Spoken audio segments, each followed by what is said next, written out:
Hi, this is Steve Hicks with Windermere Real Estate, and here's another short video on some helpful hints on what to do to make your house market ready before you go on the market. As you can imagine, I get several calls a month from people who want to do exactly that. They want to have me come over, take a look at the house, and tell them what cost-effective improvements they can make that will maximize their sale price once they get on the market. So here are some tried and true tips that I've learned over the years, and you probably know some of these, but I just wanted to let you know these are some of my favorites. The number one thing that you should start with is decluttering the house, especially if you've been living in it for more than 5 to 8, 10 years, sometimes even more. You've accumulated a lot of things. We all collect things.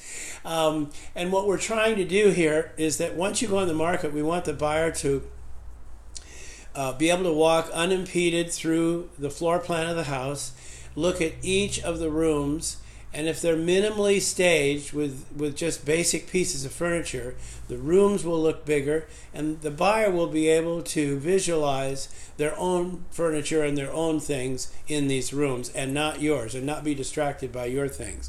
So that usually means getting rid of all personal and family photos, looking at each room and deciding what is the minimal amount of furniture that can be in that room to stage it as, say, a living room or a dining room or a kitchen.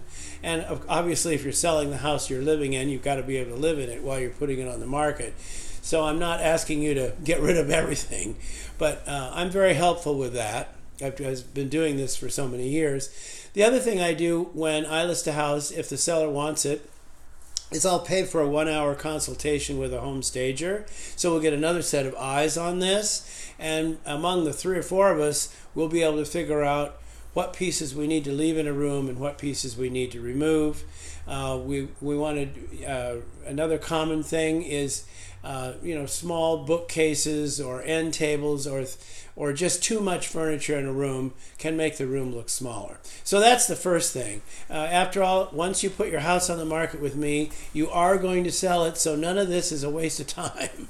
It will happen, and you would need to do this anyway, of course, before you can give possession to the buyer. A second thing is painting. Painting interior and exterior, if you need it, is always the most cost-effective thing you can do. Painting really gives you a bang for the buck in terms of how it can completely change a room and the feel of a room. Of course, you usually want to go with lighter colors, but I'm pretty good about using a few colors that I know work really, really well, so I can give you that information too. Cleaning carpet is another one, or if it's really worn, replacing carpet, or refinishing the hardwood or fir floors that might be under the carpet. That, if it's feasible to do, is the most desirable in terms of the floor coverings.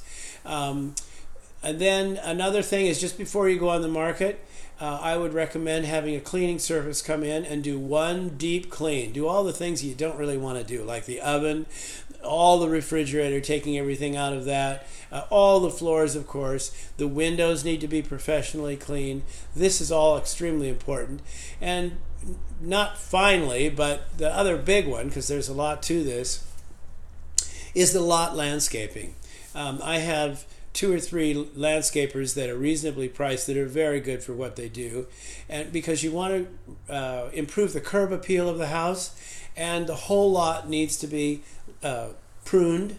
The lawn, if you have it, mowed and kept mowed during the real estate process, and just the street appeal is so important, because here's what's going on. When somebody drives up to look at your house, they want to look at the exterior and want to be invited or enticed to come into the house. And then everything has to be strong getting it into the house. And really, one of the things that I've said is, if you have a strong main floor that builds excitement, you've probably sold the house by the time they get to the kitchen. But we need to be prepared for all these things. So it's really a good idea to do pre-market fix-ups. It's tried and true. Of course, there's a lot more that goes into this, and I have an army of people that can help you get bids to do this work. Anyway, oops, I'm running out of time. I hope this has been helpful. Call me if you need a list of contractors that can help you. Once again, this is Steve Hicks with Windermere. I hope this has been helpful. Thanks.